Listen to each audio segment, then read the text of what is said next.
देखिए भाई साहब, केदारनाथ यात्रा बिल्कुल भी आसान नहीं है। अगर आप ये सोच रहे हैं कि बच्चों का खेल है, बहुत कठिन यात्रा है, बहुत खतरनाक रास्ता है। खतरे एक थोड़े ही हैं, तो केदारनाथ की यात्रा आसान नहीं है बिल्कुल भी। कभी कोई ये सोचे हो जाएगा। देखिए भाई साहब, खतरे पे खतरे, खतरे पे खतरे। महादेव, इतनी परीक्षा, अब पता नहीं रास्ता कौन सा किधर को है। अब साइड में है गहरी खाई, अगर उड़क गया ना अब कहाँ जाऊँ मैं, पता नहीं। अभी भी ये स्थिति है कि मैं मौत को साथ लेकर चल रहा हूँ, तो हो सकता है कि जंगली जानवरों का भी खतरा रहे। राह दिखाओ महादेव। मित्रों, एपिसोड 1 में हम दिल्ली, हरिद्वार, ऋषिकेश से होते हुए गौरीकुंड पहुंचे थे। एपिसोड 2 में गौरीकुंड से केदारनाथ की पैदल यात्रा की थी। ये एपिसोड 3 है, जिसमें केदारनाथ मंदिर के आसपास के स्थानों को देखेंगे कि आप वहां क्या देख सकते हैं। ज़्यादातर यात्री केवल मंदिर के दर्शन करके वापस आ जाते हैं। वो नहीं जानते कि जितना महत्व केदारनाथ मंदिर का है, उतना ही आसपास के उन स्थानों का भी है। और एक स्थान तो ऐसा है जिनकी पूजा शिव जी से पहले की जाती है। उनके कपाट पहले खुलते हैं, बाद में केदारनाथ जी के यहाँ पहुँचते हैं। इसलिए उनके दर्शन किए बिना केदारनाथ यात्रा अधूरी मानी जाती है। ये सभी स्थान मंदिर के आसपास हैं, आपको ज़्यादा चलना फिरना नहीं पड़ेगा। देखिए, हर व्यक्ति के लिए संभव नहीं होता कि वो बार बार केदारनाथ आ सके। यहाँ आने के बहुत कम चांस मिल पाते हैं। इसलिए जब भी आ रहे हैं तो पूरी केदारनाथ घाटी के अधिक से अधिक स्थानों को देखने का प्रयास करें। इससे आपको बहुत कुछ देखने, समझने और जानने को मिलेगा। तो चले, हर हर महादेव बोलकर आगे बढ़ते हैं।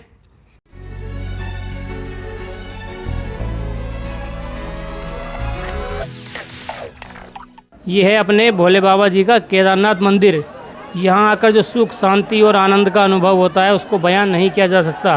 केवल वही जान सकते हैं जो यहाँ पर आए हों। तभी तो कहते हैं कि केदारनाथ में स्वर्ग से हवा आती है। अगर सच्चे मन से भोलेनाथ जी का ध्यान लगाते हैं, उनके प्रति अटूट श्रद्धा और विश्वास है, तो आपकी आवाज़ मंदिर के ठीक सामने बने नंदी जी तक जरूर पहुँचेगी। अब आप बोलेंगे कि हमें तो शिव जी तक अपनी बात पहुँचानी है, तो नंदी जी कहाँ से आ गए? तो मित्रों, शिव जी के मंदिर के सामने नंदी जी जरूर बनाए जाते हैं। वो उनके वाहन हैं जिन पर शिव जी सवारी करते हैं। मान्यता है कि जब भगवान शिव तपस्या या ध्यान में लीन रहते हैं, तब भक्तों की पुकार, मनोकामना और बातें सुनने के लिए नंदी जी यहाँ पर बैठते हैं। मतलब नंदी जी उनकी बातें सुनते हैं भक्तों की। इसलिए आज भी श्रद्धालु नंदी जी के कान में अपनी बात कहते हैं। जब महादेव की तपस्या पूरी हो जाती है, तब नंदी जी श्रद्धालुओं की इच्छा या मनोकामना जो है शिव जी को बताते हैं। अगर इनकी पूरी कहानी जानना है आपको, तो एपिसोड 2 देख लीजिए, क्योंकि यहाँ पर बताएंगे तो ये वीडियो ज़्यादा लंबी हो जाएगी।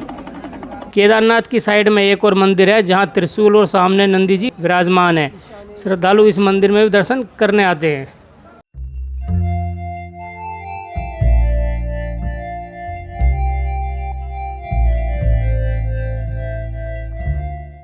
अब अगले स्थान की ओर चलते हैं, जिसका रास्ता मंदिर के पीछे बनी सीढ़ियों से ऊपर जा रहा है। इनके बारे में आपने ज़रूर सुना होगा। ऊपर इस एरिया में ये बड़ी चट्टान है, जिनको कहते हैं भीमशिला। अगर आप चमत्कार को मानते हैं तो इसके बारे में जानकर हैरानी होगी। इस बड़े पत्थर ने केदारनाथ मंदिर को बचाया था। वो कैसे, आइए देखते हैं। देखिए मित्रों, आपको पता होगा कि 2013 में यहाँ पर केदारनाथ में बाढ़ आई थी, और वो आई थी पीछे से। यहाँ से एक ग्लेशियर है, वो टूटने से वहाँ बादल फटा था, तो भारी मात्रा में जो है पानी के साथ मलबा, पत्थर वगैरह बहकर जो है यहाँ पर आए थे। बाढ़ के साथ, पानी के साथ जो है ये बड़ा पत्थर भी बहकर आ गया था। इसको बोलते हैं भीमशिला। तो इसने क्या काम किया, ये मंदिर के सामने, ये आप मंदिर देख रहे हैं, ये इसके सामने मतलब पीछे की साइड जो है ये आकर यहाँ टिक गया। मतलब महादेव की कृपा देखिए कि ऐसा इंतजाम कर दिया कि आसपास सब कुछ बह गया, सब कुछ तबाह हो गया, लेकिन इस भीमशिला के कारण जो है ये मंदिर सुरक्षित खड़ा रहा 2013 की बाढ़ में। अब ये देखिए मंदिर है, जब पानी यहाँ से आया होगा तो आधा पानी इधर से निकल गया और आधा इधर से, इस भीमशिला के कारण। तो देखिए, ये होती है महादेव जी की कृपा। मतलब अगर महादेव जी की लीला के सामने जो है कोई भी विपत्ति, कोई भी परेशानी नहीं टिकती। तो आज भी मंदिर सुरक्षित खड़ा है, इसलिए विश्वास रखिए, सब ठीक होगा। बस कर्म अच्छे कीजिए।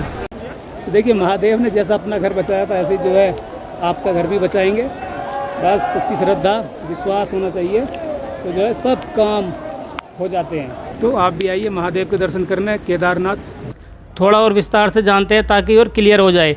2013 में यहाँ बहुत ज़्यादा बारिश हुई थी, जिसके चलते केदारनाथ मंदिर से 5 किलोमीटर ऊपर चोराबाड़ी ग्लेशियर के पास एक बड़ी झील बन गई थी। 16 से 17 जून 2013 को बादल फटने से वो झील टूटी और पहाड़ से सारा पानी, मिट्टी, पत्थर और मलबे के साथ वो नीचे बहकर आने लगा। उसी के साथ साथ पहाड़ का एक हिस्सा टूटकर, जो यह चट्टान है, वो ऊपर से टूटकर पानी के साथ तेज़ी से नीचे आने लगी। लोग अपनी जान बचाने के लिए भाग रहे थे। इसी भाग दौड़ में 300 से 500 लोगों ने मंदिर में शरण ले ली। निरंतर महादेव को वो पुकारने लगे। ऊपर से जो शिला बहकर आ रही थी वो मंदिर से करीब 50 फुट आकर पहले रुक गई। जब चट्टान सामने खड़ी हो गई तो पानी और मलबे जो आ रहा था ऊपर से, वो मंदिर को डायरेक्ट चोट नहीं पहुंचा पाया। दोनों साइडों से होकर बहकर निकल गया और मंदिर सुरक्षित खड़ा रहा। अगर ये चट्टान सामने नहीं आती तो केदारनाथ मंदिर को काफ़ी नुकसान हो सकता था। आज भी ये रहस्य बना हुआ है कि आखिर मंदिर के चौड़ाई जैसी चट्टान कहाँ से आई, कैसे मंदिर के पास आकर ये रुक गई। लोगों का मानना है कि ये स्वयं महादेव जी का चमत्कार है, जिन्होंने भक्तों के लिए जो है मंदिर को बचाया ताकि वो उनके दर्शन करने आते रहें। शिला का नाम भीमशिला ही क्यों है? केदारनाथ मंदिर को सबसे पहले पांडवों ने बनवाया था, तो इतनी बड़ी चट्टान देखकर लोगों को लगा कि जैसे महादेव के आशीर्वाद से भीम ने अपनी गदा गाड़कर चट्टान को रोका हो, या गदा रूपी चट्टान को मंदिर बचाने के लिए भेजा हो, इसलिए ये नाम हुआ। गदा तो आपको मालूम ही होगा, ये भीम जी का जो है शस्त्र है, जिसे चलाने में वो एक्सपर्ट थे।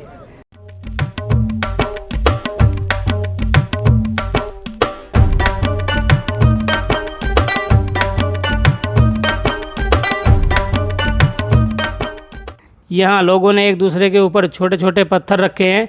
इनके बारे में जो मुझे बताया गया वो मैं आपको यहाँ पर बता देता हूँ। देखिए, ये जो पीछे आप देख रहे हैं ना, पत्थर रखे हुए एक दूसरे के ऊपर, दरअसल कुछ लोगों की मान्यता है कि अगर आप यहाँ इस तरह रख देते हैं तो एक तरह से आपका घर सा बन जाता है।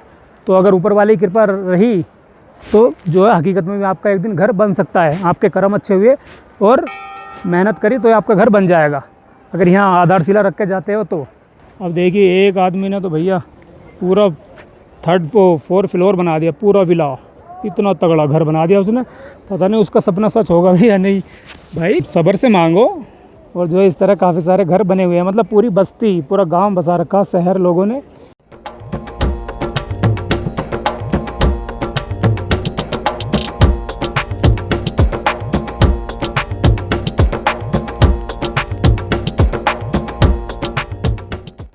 घर बनने के बाद अब मंदिर के पीछे करीब 200 मीटर की दूरी पर एक खास प्रतिमा की ओर चलते हैं, जिन्होंने केदारनाथ मंदिर का पुनर्निर्माण किया और बद्रीनाथ में मूर्ति स्थापित की।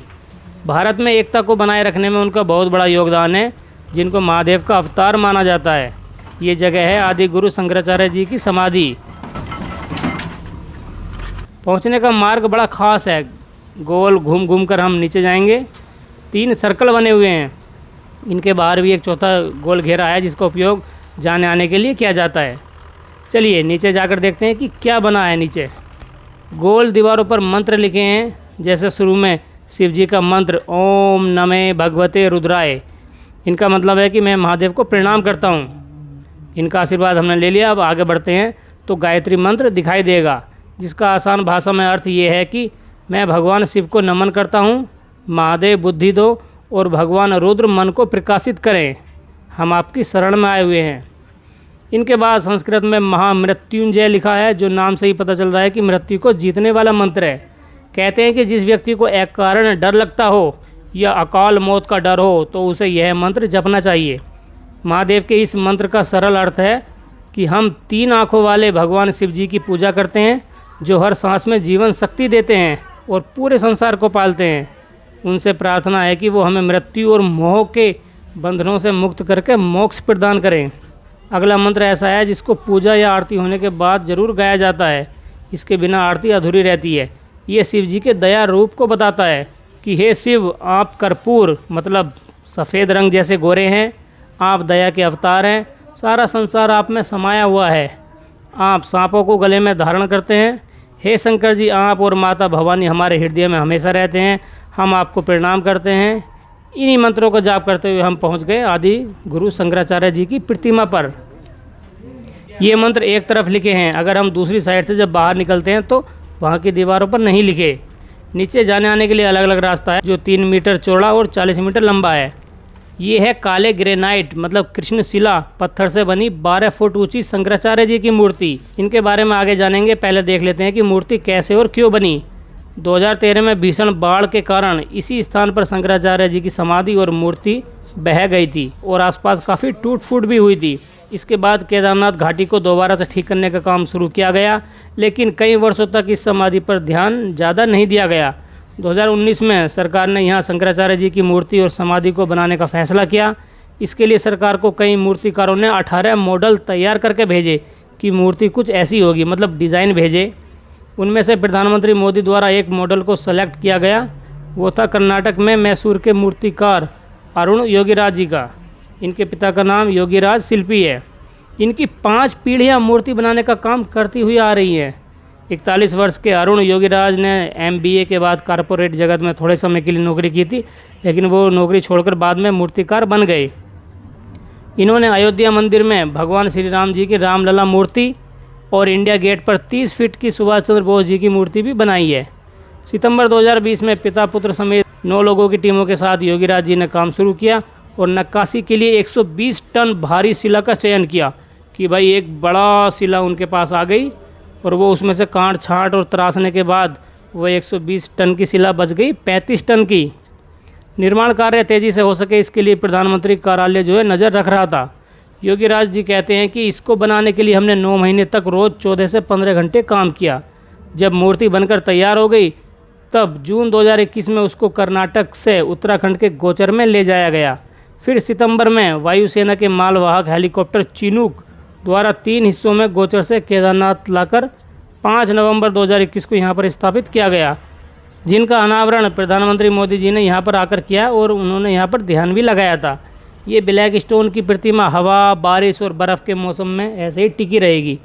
मूर्ति को चमकाने के लिए नारियल पानी से पॉलिश किया गया है और मूर्ति के चारों ओर दीवारों की जो गोलाई देख रहे हैं ना आप, वो है 36 मीटर और नीचे गहराई है 6 मीटर। अगर यहाँ पानी भर जाए तो उसे निकालने की भी व्यवस्था की गई है। आप देख रहे होंगे कि यार गहराई पर है तो पानी भर जाएगा, तो ऐसी कोई टेंशन वाली बात नहीं है। पानी की निकासी के लिए, निकालने के लिए अंदर सिस्टम किया गया है जो यहाँ से निकलकर मंदाकिनी नदी में जाकर मिल जाएगा।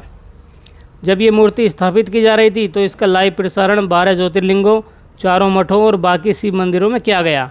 87 मंदिरों के साधु संत कार्यक्रम में आमंत्रित थे। आप सोच रहे होंगे कि यार इनके बारे में इतना सब कुछ हुआ तो इनमें कुछ ना कुछ खास बात तो होगी, लेकिन हम तो जानते नहीं। तो चलिए थोड़ा इनके बारे में बात कर लेते हैं, जीवन परिचय के बारे में। वीडियो लंबी हो जाएगी पर इनके बारे में बात करना बहुत ज़रूरी है क्योंकि इन्होंने भारत को एकजुट करने के लिए अपना जीवन लगाया है। शंकराचार्य जी का जन्म 788 ईस्वी में केरल के कालड़ी गांव में हुआ था। इनके पिता का नाम शिवगुरु भट्ट और माता अयंबा थी। माता पिता जो है शिव जी के भक्त थे। पुत्र प्राप्ति के लिए उन्होंने शिव जी की पूजा की थी, तभी पुत्र का नाम शंकर रखा। बचपन से ही ये बड़े गुणी और तपस्वी विद्वान थे। इन्हें भगवान शंकर का अवतार माना जाता है। बहुत कम उम्र में वे अच्छी संस्कृत बोल और लिख सकते थे। 8 वर्ष में चारों वेदों और शास्त्रों में पारंगत हो गए थे, मतलब अच्छा ज्ञान प्राप्त कर लिया था वेद और शास्त्रों का। 12वें साल में संन्यास लेकर घर छोड़ दिया। हालांकि कहीं कहीं पर संन्यास लेने की उम्र 8 साल भी बताई गई है। अगले 20 वर्षों में उन्होंने लगभग पूरे भारत की कई बार यात्राएं की। गुरु गोविंद भगवत पाद इनके जो हैं गुरु थे। उन्होंने भारत के कई स्थानों पर रुककर वहाँ के रीति रिवाज, संस्कृति और जीवन को देखा। उस समय भारत में बौद्ध धर्म फैलता जा रहा था। सनातन यानी हिंदुओं और उनकी मान्यताओं को कम करने का प्रयास हो रहा था। हिंदुओं के बारे में बहुत गलतफहमी पैदा की गई, जिससे भ्रमित होकर लोग बौद्ध धर्म अपना रहे थे। शंकराचार्य जी ने लोगों को हिंदू होने के सही मायने समझाए और उन्होंने बताया कि सनातन क्या है, क्यों ज़रूरी है और किसी की बिना तर्क की बातों में आकर हमें अपना धर्म नहीं छोड़ना चाहिए। उन्होंने मूर्ति पूजा को भी सिद्ध किया। उन्होंने अपनी शिक्षा, ज्ञान, तर्कों और वाद विवाद से विरोधियों का मुंह बंद किया और कई बौद्ध गुरुओं को शास्त्रार्थ मतलब ज्ञान में हराया।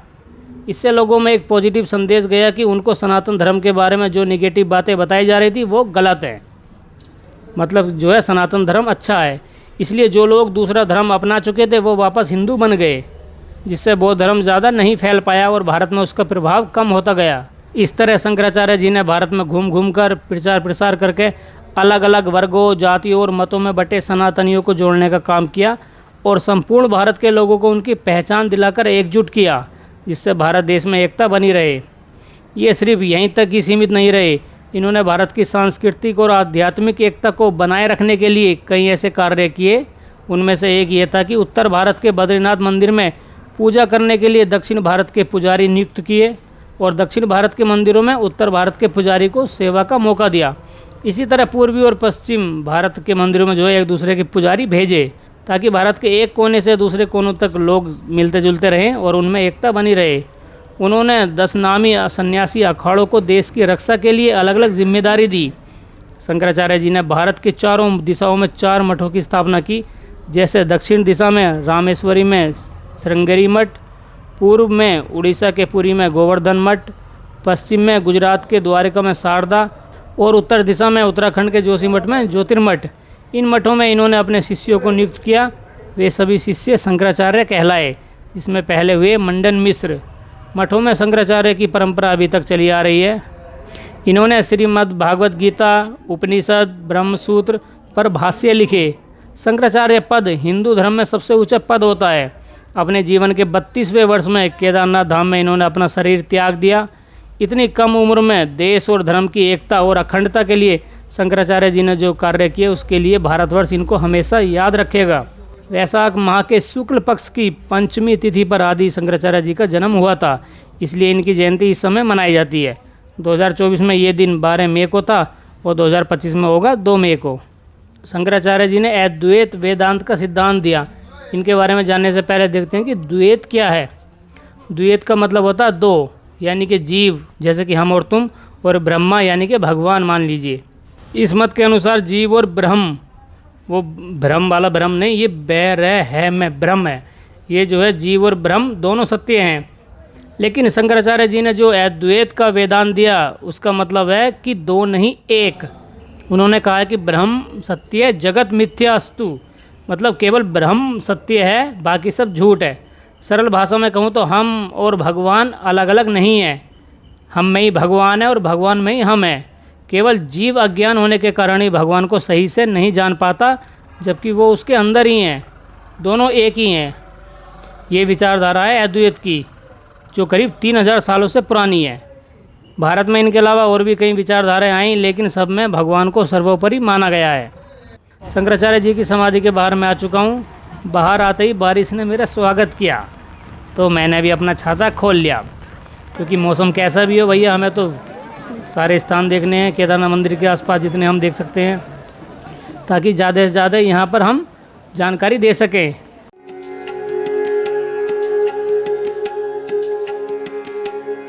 बारिश में ही हम उस मंदिर की तरफ चलेंगे जिसके दर्शन किए बिना केदारनाथ यात्रा पूरी नहीं मानी जाती।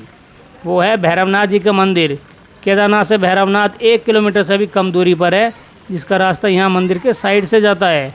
पास में केदारनाथ मंदिर में पूजा पाठ आरती बुक करने के लिए यहाँ पर कार्यालय बना हुआ है। भैरवनाथ जाने के लिए केदार घाटी में बने घरों मकानों को पार करना होगा। मंदाकिनी नदी के ऊपर ये पुल बना है।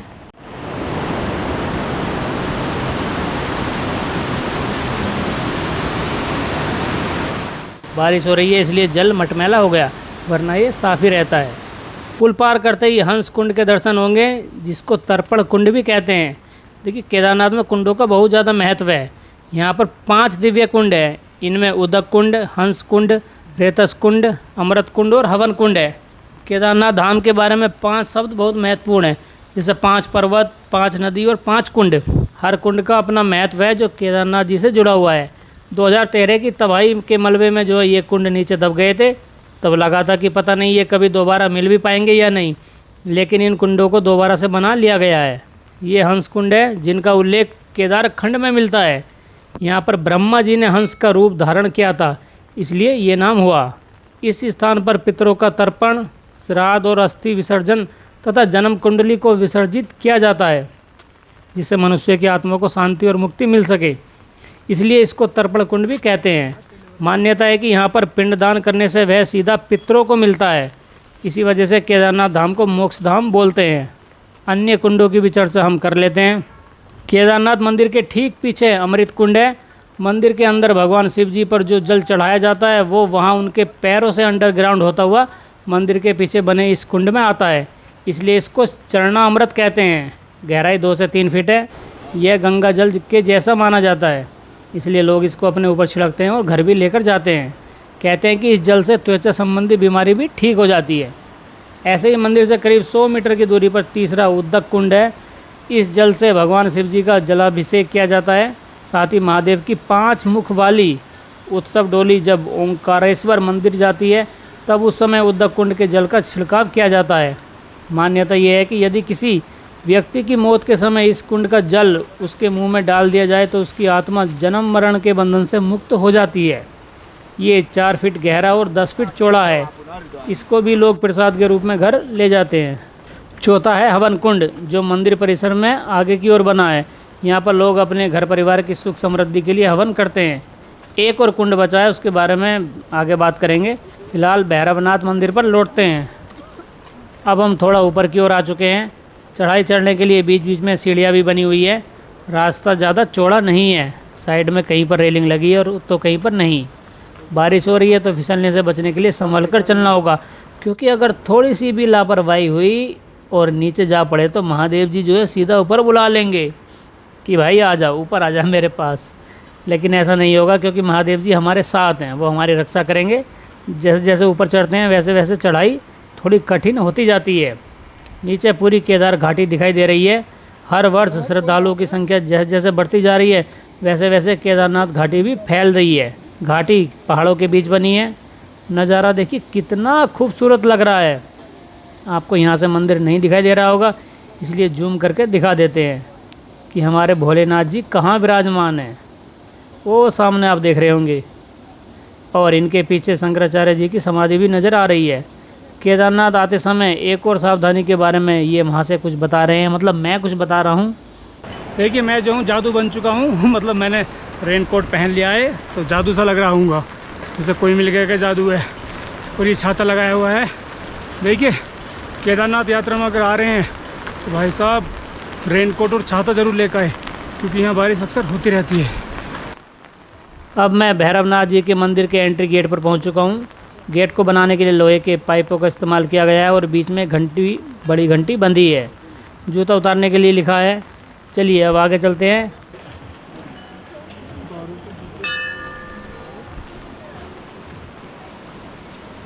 ये हवन करने की जगह है जिसके ऊपर टीन लगाई गई है।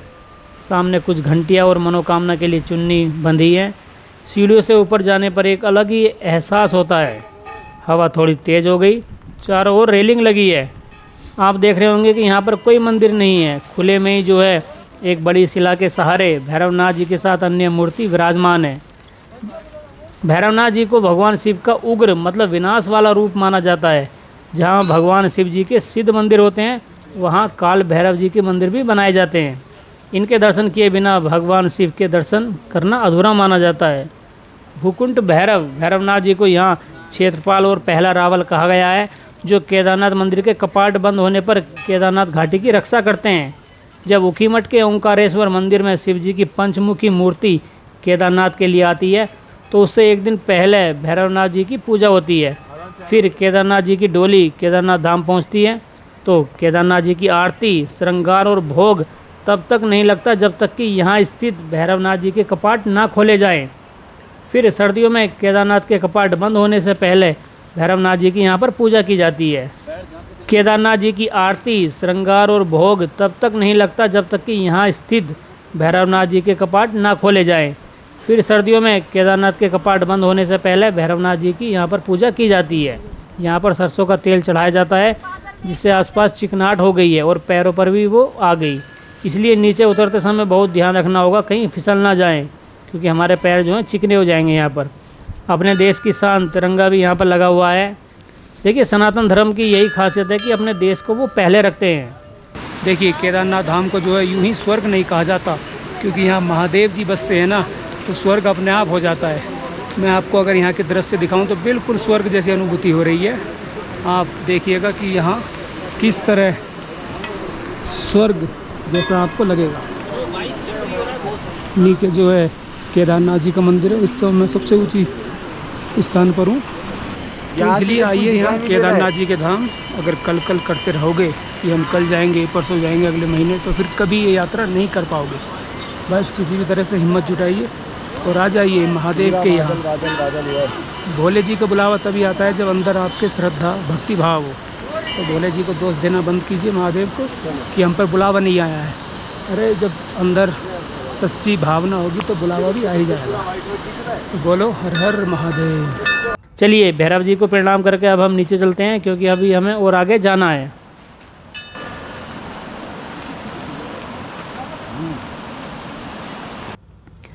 अब हम पहुंच चुके हैं केदारनाथ मंदिर के ठीक सामने, करीब 250 मीटर पहले बनी ओम आकृति पर, जो संगम घाट के पास गोल प्लाजा पर लगी है। ये 4 मीटर लंबी और 3 मीटर चौड़ी है। इसका निर्माण गुजरात के बड़ौदा कारीगरों ने किया है, जिसका वजन 60 क्विंटल है। इतनी भारी ये है तो यहाँ पर कैसे आया होगा। केदारनाथ में छोटे छोटे ट्रैक्टर चलते हैं सामान लेकर, तो उन पर जो है 1 दर्जन से ज़्यादा पीस में यहाँ ओम की आकृति को रखा गया है उन ट्रैक्टरों पर, और केदारनाथ धाम लाया गया। फिर यहाँ पर उनको सबको जोड़कर ये तैयार की गई। लोक निर्माण विभाग गुप्तकाशी के द्वारा इस विशाल ओम की प्रतिमा को स्थापित किया गया है, जो पीतल, तांबे, एल्युमिनियम और जस्ता जैसी कुछ मिश्र धातुओं से बनी है। चारों कोनों पर तांबे की परत चढ़ाई गई है ताकि बारिश और स्नोफॉल से नुकसान ना हो। ओम भगवान शिव जी का जो है प्रिय मंत्र है, जो हिंदू धर्म में सर्वश्रेष्ठ माना जाता है। यही नहीं, सिख, जैन और बौद्ध धर्म में भी ओम को पवित्र बताया गया है। सिख धर्म के संस्थापक गुरु नानक देव जी ने कहा है कि एक ओंकार सतनाम, मतलब ओमकार ही अटल सत्य है। ओम बहुत महत्वपूर्ण है। कहते हैं कि पूरे ब्रह्मांड से हमेशा ओम की आवाज़ निकलती है। ये केवल आवाज़ ही नहीं बल्कि अनंत शक्ति का प्रतीक है। ओम मंत्र का उच्चारण करने से शरीर के अलग अलग भागों में वाइब्रेशन, कंपन होता है। ओम सकारात्मक ऊर्जा का संचार करता है, मतलब बहुत ज़्यादा फ़ायदे हैं इसके, अगर आप सही रूप में इनको जान जाओ। ओम जाप करने के और भी बहुत सारे फ़ायदे हैं जिनके बारे में आप जानोगे तो हैरान हो जाओगे, लेकिन समय कम है तो हम अगले चमत्कारी स्थान की ओर चलते हैं, जो है रेतस कुंड।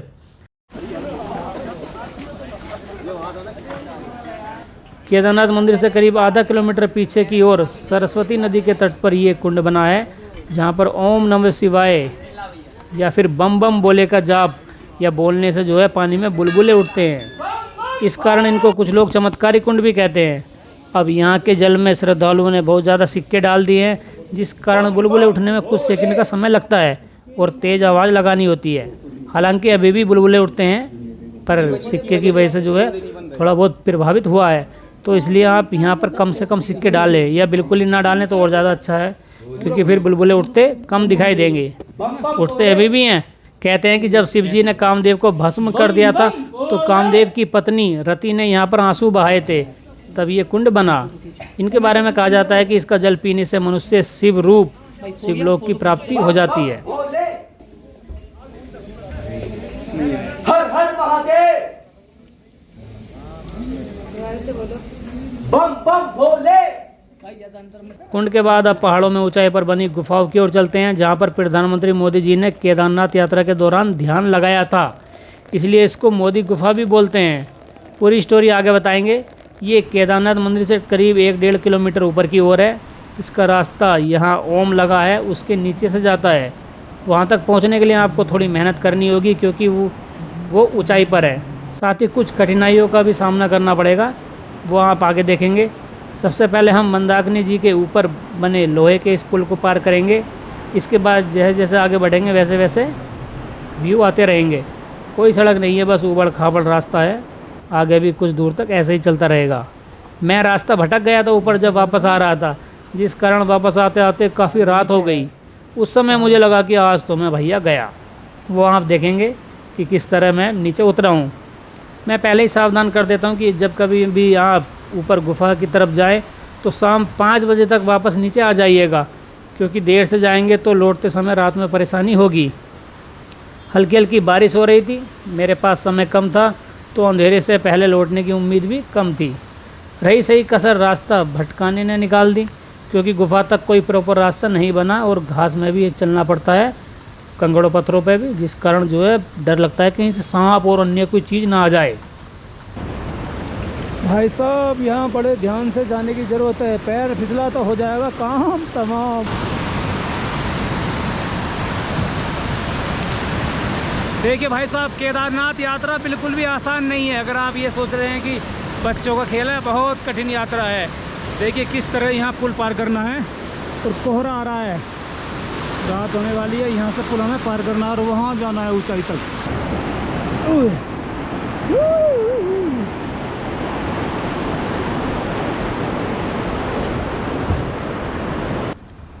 ये हाइड्रो पावर प्लांट हाउस है जहाँ बिजली बनती है, उसी का पानी नीचे बहकर आ रहा है, तो हमें इसे पार करना है। अब हम पे चप्पल थे नहीं, जूते थे, तो भैया कोई और रास्ता है नहीं, तो हम जो है इसी पानी में से निकल गए अपने जूते पहनकर, मतलब जूते भी भीग गए।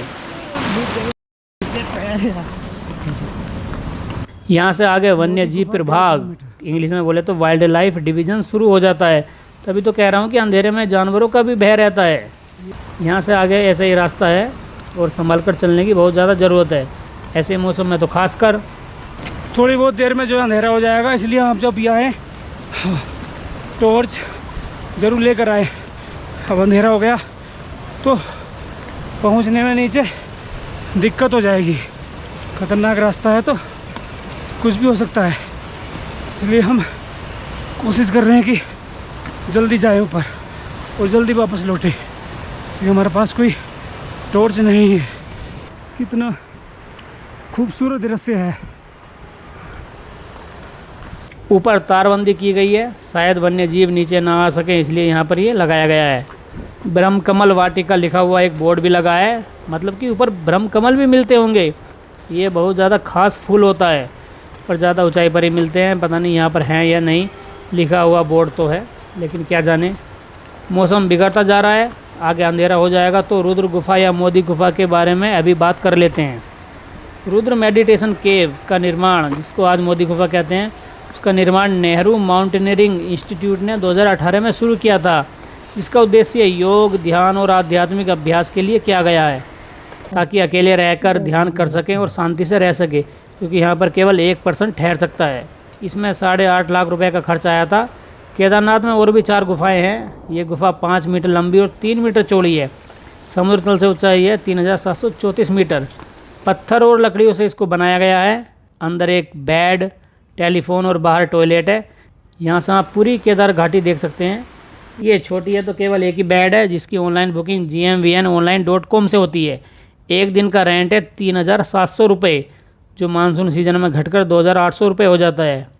ऑफलाइन वहीं जाकर बुक करना है तो हेलीपैड के पास स्वर्गरोहिणी कॉम्प्लेक्स से बुकिंग हो जाती है। गुफा में सुबह शाम की चाय, नाश्ता और दोपहर और शाम का खाना परोसा जाता है।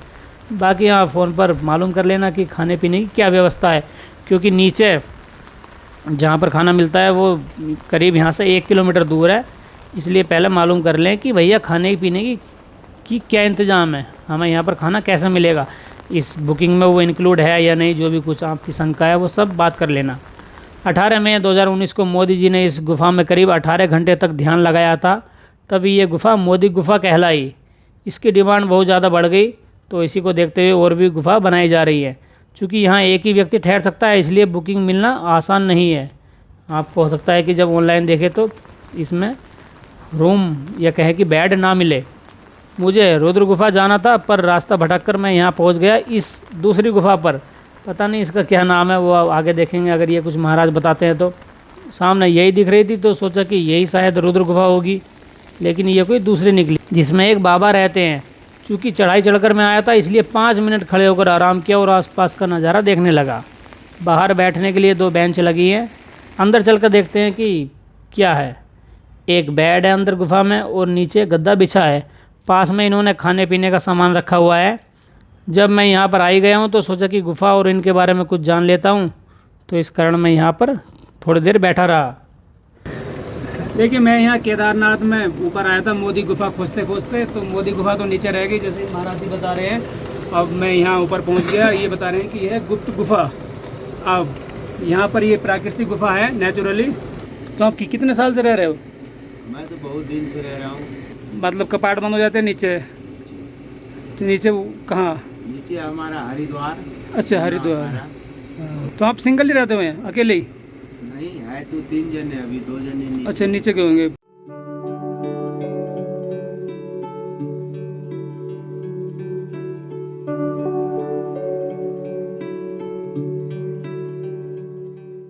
वहीं से जो है सांसारिक जीवन मतलब जो गृहस्थ वाला होता है और वैराग्य जीवन जो सन्यासी वाला होता है उनके बारे में थोड़ी हम वार्तालाप कर रहे थे। तो देखिए मुझे जो है मोदी गुफा जाना था, हालांकि मैं भटक के ऊपर पहुंच गया था दूसरी वाली गुफा में। अब दूसरे रास्ते से आया हूँ तो नीचे भाई साहब बड़ा ख़तरनाक रास्ता है। अब पता नहीं कि ये रास्ता कहाँ ले जाएगा, डर लग रहा है, अंधेरा होने वाला है।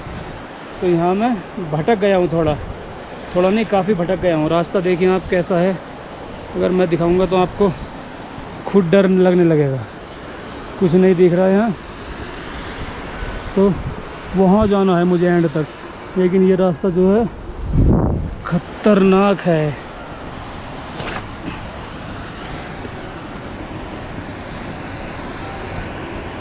देखिए मेरे पीछे जो आप देख रहे हैं ये है मोदी गुफा। यहाँ पर जब मोदी जी केदारनाथ आए थे तो उन्होंने यहाँ पर ध्यान लगाया था, तो इसलिए इस गुफा को मोदी गुफा नाम दिया गया है।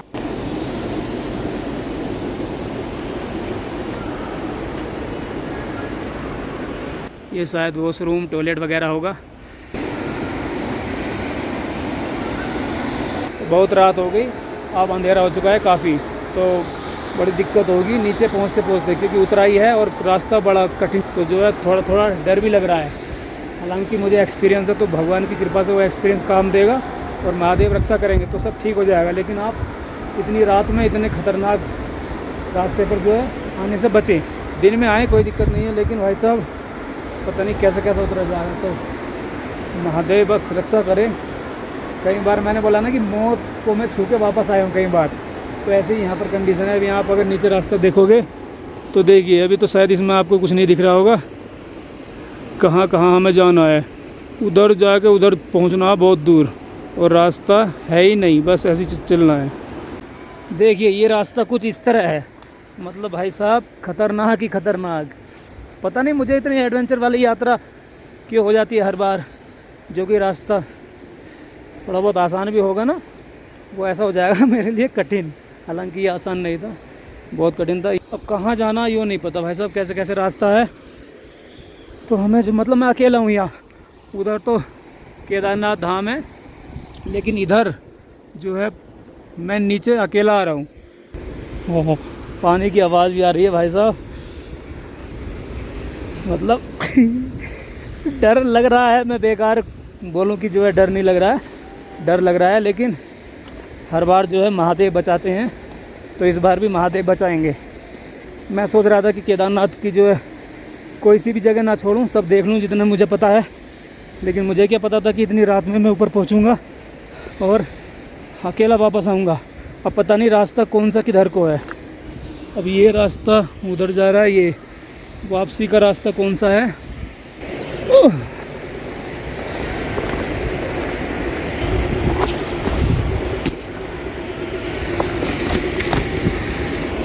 देखिए भाई साहब साइड में है गहरी खाई, अगर उड़क गया ना तो भाई साहब बस काम तमाम हो जाएगा। अब पता नहीं मैं जिस रास्ते पर चल रहा हूँ वो ठीक भी है या नहीं, वो नीचे तक ले जाएगा या कहीं और। तो बस मैं अंदाजे से चल रहा हूँ, उम्मीद है कि सब ठीक होगा। नीचे तो कोई रास्ता दिखाई नहीं दे रहा, शायद यही होगा। अब पैर ना मुड़ जाए यार, ये पत्थर पड़े हैं ना, प्रॉपर दिख भी नहीं रहा। बहुत ज़्यादा खतरा हो चुका है, रास्ते में एक तरह से भटक गया हूँ। और यहाँ देखो पीछे बाढ़ लगी है, तो हो सकता है कि जंगली जानवरों का भी खतरा रहे। मेरी यात्रा हमेशा जो है ना खतरनाक हो जाती है, रिस्की है। जानवर आ जाए या फिर पत्थर गिर जाए ऊपर से, या मेरा पैर फिसल जाए नीचे खाई है, या मैं रास्ता भटक जाऊँ, तो यात्रा मेरी ऐसी मुश्किल हो जाती है। खैर अब महादेव पर विश्वास है तो सब ठीक होगा। नीचे मंदिर केदारनाथ दूर है अभी। ओ भाई साहब पानी भी आ रहा है मतलब हद से ज़्यादा एडवेंचर हो जाता है। देखिए ये कोई रास्ता है, अब कहाँ जाऊँ मैं, पता नहीं कहाँ से आया था मैं और कहाँ जाऊँ। हे भगवान राह दिखाओ महादेव, ऐसे तो मैं और ज़्यादा भटक जाऊँगा, फिर दिक्कत हो जाएगी। अभी भी ये स्थिति कि मैं मौत को साथ लेकर चल रहा हूँ, क्योंकि मैं ऊपर आया था। देखिए रास्ता भी जो है दिखाई नहीं दे रहा, मतलब मैं एक तरह से क्या कहते हैं उसको, कंफ्यूज हो गया हूँ कि कौन सा रास्ता है, भटक गया हूँ एक तरह से। तो अब मैं धीरे धीरे चलूँगा। यहाँ लाइट भी नहीं है, मोबाइल की फ्लैश से जो है थोड़ा बहुत काम हो रहा है। तो यहाँ भी जो है मौत साथ साथ में ही है, क्योंकि ऊपर जो है पता नहीं कब पत्थर आ जाए, कुछ हो जाए, और पानी भी है, और जी सांप का भी खतरा यहाँ पर हो सकता है, और कई तरह के ऐसे रिस्क हैं। रास्ता भी जो है प्रॉपर नहीं है, तो ऊपर बारिश का भी खतरा है। खतरा क्या, बारिश तो हो ही रही है, देखो आप।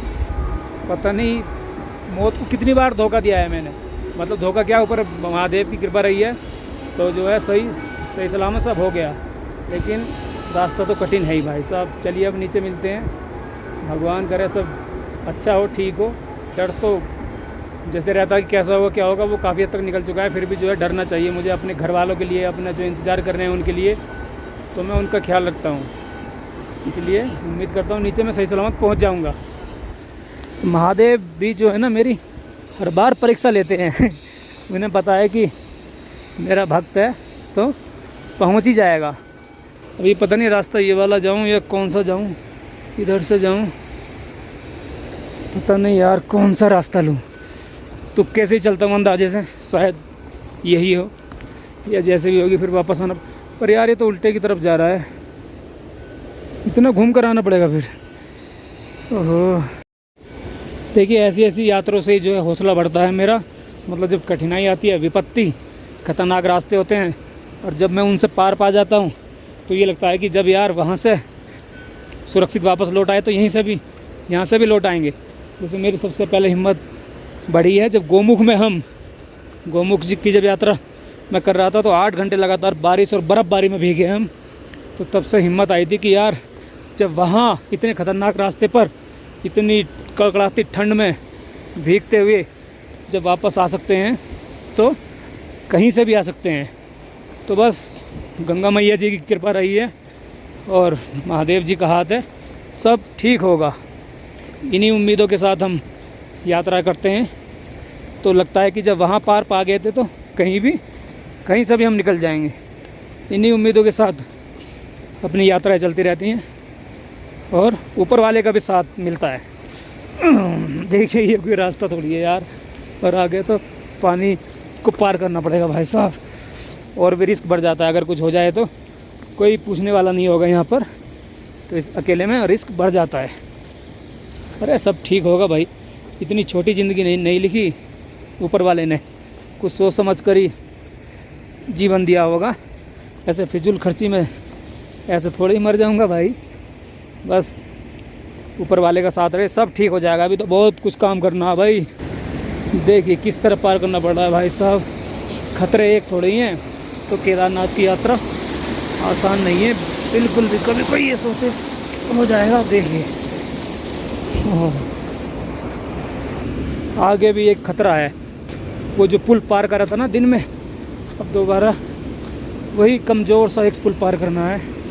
ये देखिए कितनी रफ्तार से नदी बह रही है।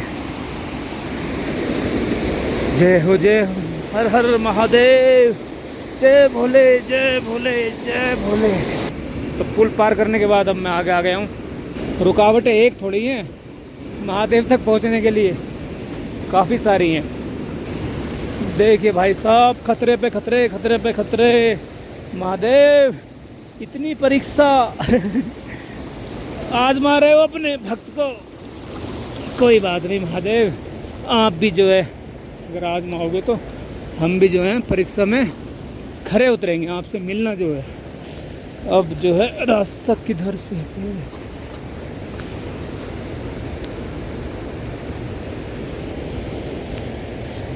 रास्ता नहीं दिखाई दे रहा भाई। कई बार लगा कि अब मैं नहीं बचूंगा, क्योंकि ज़्यादा कुछ दिखाई नहीं दे रहा था। वो गाना है ना कि ना रास्ता मालूम ना तेरा नाम पता मालूम, ऐसे ही कुछ कंडीशन समझ लीजिए। हालांकि यहाँ पर वो गाना फिट नहीं बैठता, लेकिन फिर भी कुछ कंडीशन बताने के लिए मैंने ये यूज़ किया है। आपको ये देखने में जितना आसान लग रहा होगा उतना आसान है नहीं। आप सोच रहे होंगे कि यार इतना भी ज़्यादा खतरनाक नहीं है, तूने तो फालतू में शोर मचा रखा है। अरे भाई साहब जी, मुझे ही पता है कि मैं कैसे अपनी जान पर खेलकर नीचे आया हूँ। लग रहा था कि सही सलामत नीचे पहुँच भी पाऊँगा या नहीं, पर मुझे महादेव पर अटूट विश्वास था कि वो मुझे कुछ नहीं होने देंगे, इसलिए मैं सुरक्षित नीचे उतर आया। धन्यवाद महादेव सुरक्षित नीचे लाने के लिए। ऊपर दिखाऊं तो आपको भाई साहब, जहाँ वो लाइट जल रही है ना, मतलब इससे भी जो ना कितना ऊपर है, अभी आपको नहीं दिखेगा। अपना रूम कमरे की तरफ जा रहा हूँ।